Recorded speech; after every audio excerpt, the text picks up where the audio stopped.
Babu,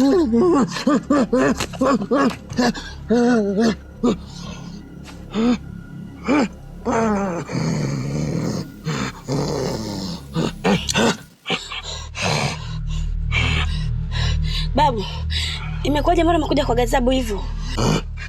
Shida ni nini?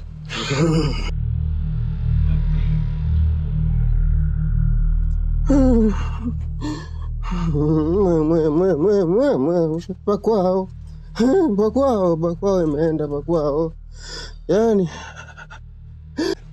bakwao ina amani na upendo, lakini kuna mtu anakuja, anatoka kutoka masafa ya mbali huko. Bakwao imeshaingiliwa. Kuna mtu mwenye uchu wa madaraka kaingia hapa kijijini. Ashaingia kijijini hapa. Ashaingia katika himaya ya bakwao. Shakuja kuharibu kijiji, shakuja kuharibu baya hapa kwao. Babu, na huyo mtu ni nani ambaye anataka madaraka?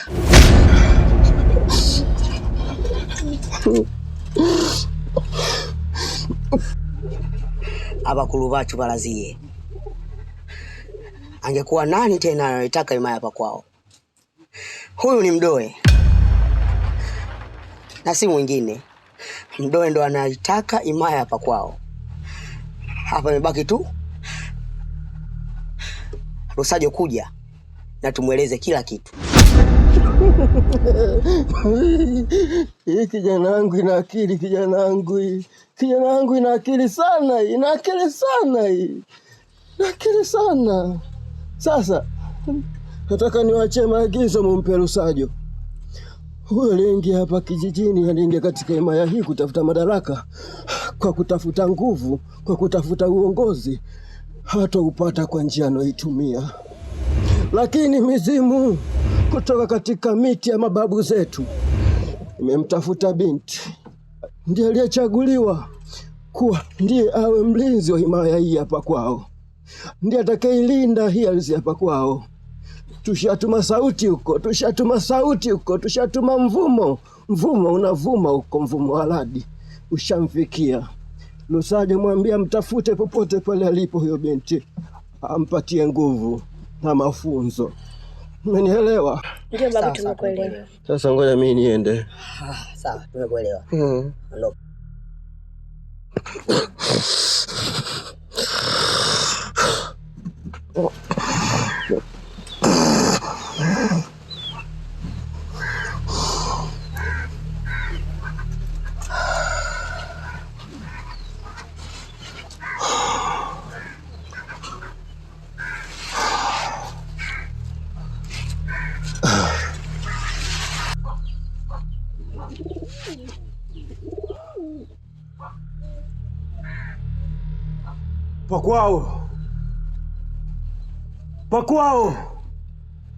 Pakwao.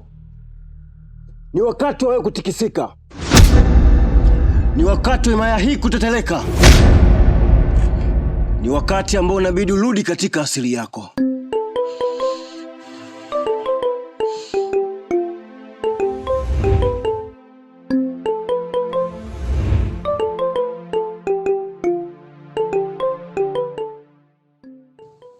Alivyomaliza kuniambia hivyo, alikuwa na hasira sana. Na sijamuona mimi Ngumbule akiwa na hasira kama vile. Mpaka nikajiuliza, kwani Dabu kamkosea nini Ngumbule? Achana naye. Na mimi tayari nishamalizana naye. Lengo lake hataki mimi niwe karibu na mdogo wake Mdoe. Lakini kitu ambacho anashindwa kujua, Mdoe anataka kuwa kiongozi katika himaya hapa kwao. Au nyewe mhitaji kuwa viongozi? Naona ukurasa mpya unafunguka katika kitabu chetu, ambao toka mwanzo tunafungua kitabu wa ukuepo kabisa. Dabu, sisi tunawezaje kuwa viongozi na wakati hatuna vinasaba na Mdoe?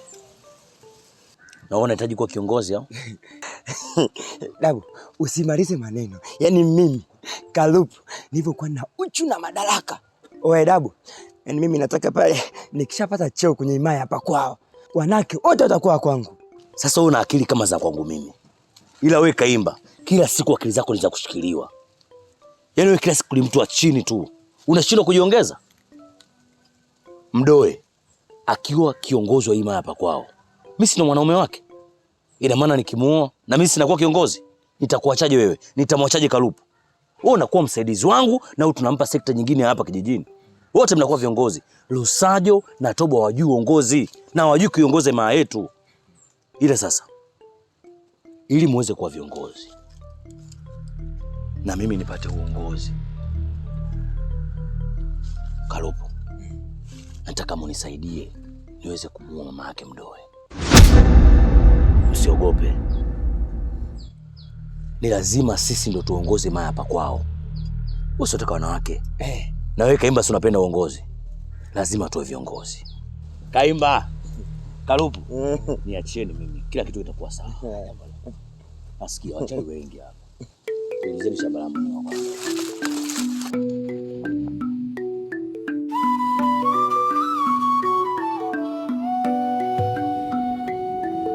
Himaya hapa kwao inakwenda kutikiswa na damu zao zinakwenda kutea. Kwao Idumu daima. naona kama mavazi ya himaya ya Pakwao yamependeza sana, na kila mtu anasifia mavazi ya tamaduni yetu ya Pakwao. Kikweli mnapendeza sana. Itabidi na nyinyi mrudi katika mavazi yenu ya asili, kwa sababu sasa hivi Pakwao haiko salama. Salama? Haiko salama kivipi? Utanielewa muda ukifika, ila nakuaminia kamanda. Kamanda? Kamanda, kwani Oneka yupo? Yupo. Mwambie baadaye nakuja nizungumze naye kidogo bwana. Sawa, nimefika. Wamejenga juu ya hofu, wamepanda mbegu za uchungu, vumbi juu ya vazi lao na jina lao linatetemeka. Sauti za wazie zinasema usicheze na uzito wa kiapo, kile kilichofichwa kitafunuliwa, kile kilichochumwa kitali. Super mageni, super mageni, super mageni. Alizi hapa kwao, idumu daima, idumu daima. Alizi hapa kwao. Super mageni, super mageni, super mageni. Alizi hapa kwao, idumu daima, idumu milele. Alizi hapa kwao. Oh, alizi hapa kwao. Super mageni, super mageni. Alizi hapa kwao. Idumu daima. Super mageni.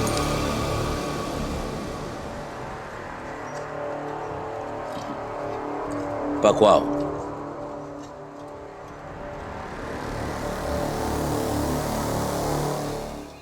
Dabu.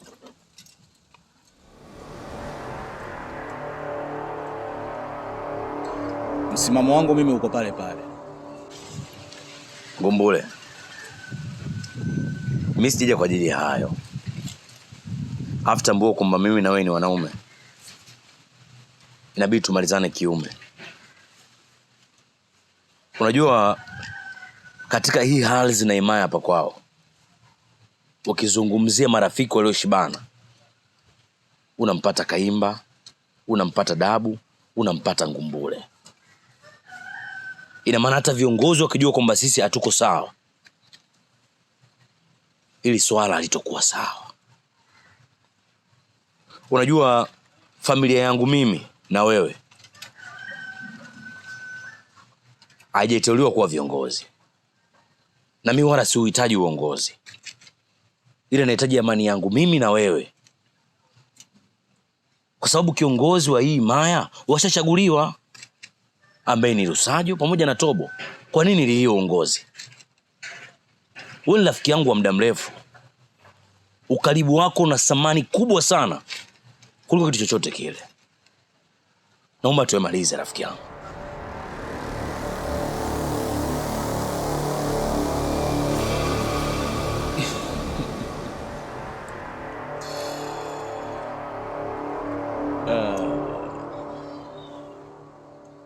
Waandishi wengi wa vitabu walikuwa wanaandika misemo mingi sana, lakini kumbe ilikuwa inatujenga na kutupa elimu katika fahamu zetu za ubongo. Dabu, kuna mwandishi mmoja aliwahi kunukulika akisema nyota njema huwa inaonekana asubuhi. Nashangaa. Dabu, umebadilika sana. Sikutegemea kama unaweza kuongea maneno yenye busara kiasi hicho.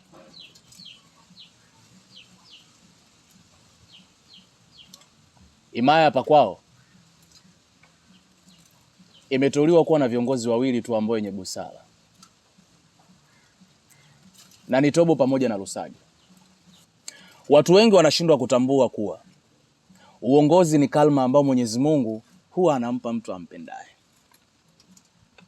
Kwa bahati mbaya watu wasiokuwa na maarifa, na kwa kuwa tunaishi katika himaya ambayo elimu kwetu ni ndogo, tunaamini kuwa uongozi ni kutumia nguvu, kitu ambacho Dabu hakiko hivyo. Na mimi sitokubali kumuona mtu ambaye anataka uongozi kwa kutumia nguvu.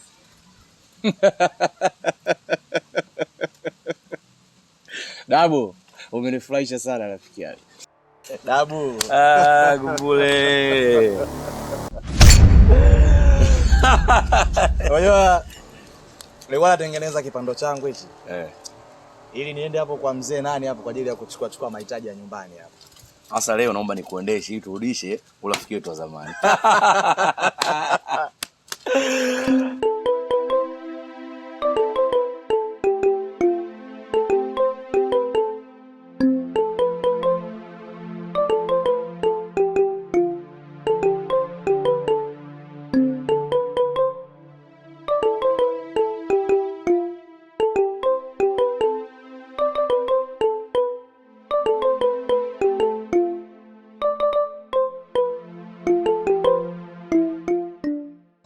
Mimi na kaka yangu kwa sasa hatuelewani, ila nafurahi kuwaona nyinyi marafiki. Mdoe, mimi nina akili sana na niliamua kuelewana na kaka yako makusudi, maana nisinge kuwa karibu na kaka yako kukamilisha jambo la kumuoa mama yako lingekuwa gumu sana. Ila sasa hivi na uwezo kujua kaka yako yupo wapi, muda gani na anafanya nini, na hata siku tukipanga kufanya jambo letu tutafanya kwa wakati. Ondoa shaka kuhusu hilo. Hiyo kazi inabidi tuifanye leo tena usiku, lakini sitomuoa mama yangu kwa sababu nampenda. Unamuoa nani? Mama wa rafiki yangu Odele. Wewe Mdoe, Odele si rafiki yako? Ukitaka mafanikio lazima uwe na roho ngumu na ufanye kwa vitendo. Sawa, nimekuelewa. Kama tunafanya usiku wa leo, inabidi niende shamba la miogo nikaita washikaji zangu wote ili niwapange usiku wa leo tuanze kazi. Hapa ndivyo mwanzo. Fluti inapita kama upepo wa mabonde. Barini naita mioyo irudi nyumbani.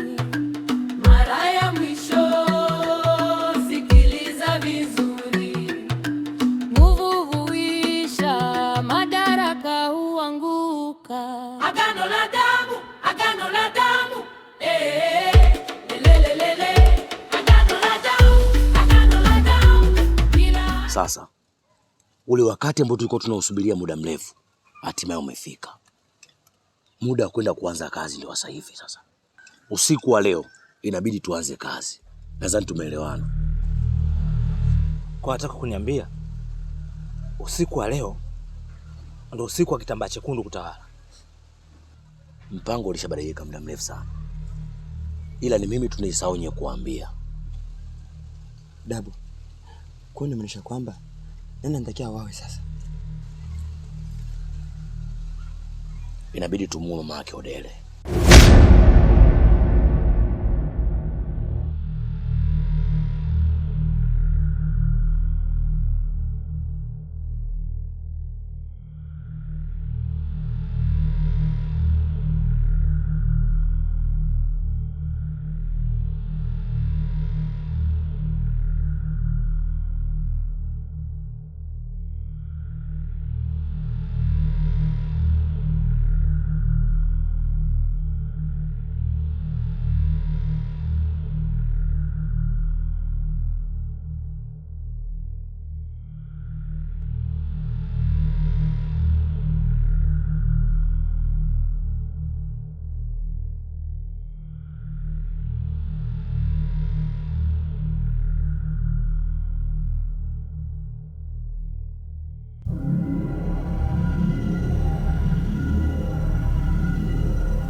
Ngumbule, licha ya haraka unazionyesha, unaonekana pia hauko sawa. Kama mama, nimemwona huyo msitu hapa kwao akichanja kuni.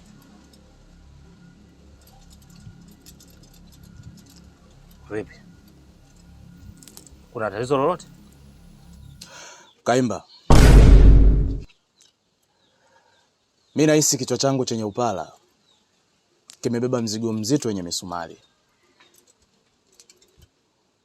Yaani namaanisha mgongo wangu umebeba mzigo ambao hata wewe huwezi kuumudu. Hivyo wewe endelea na safari zako, mimi unaweza ukaniacha hapa hapa. Ngumbule, siri ya mtungi haijuaye kata, na ndio kauli kubwa ambayo ulikuwa unapenda kuitumia kati yetu. Na kama unavyojua, katika himaya hii ya Pakwao, mtu huwezi ukapata suluhisho la tatizo lako kama utabaki nalo mwenyewe moyoni. Lazima ushirikishe mtu, na mtu mwenyewe ndo mimi.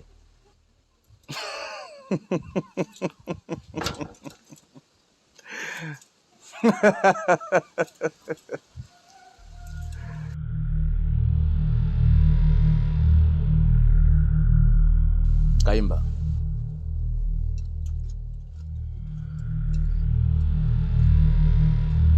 nahitaji kumuua mdogo wangu Mdoe.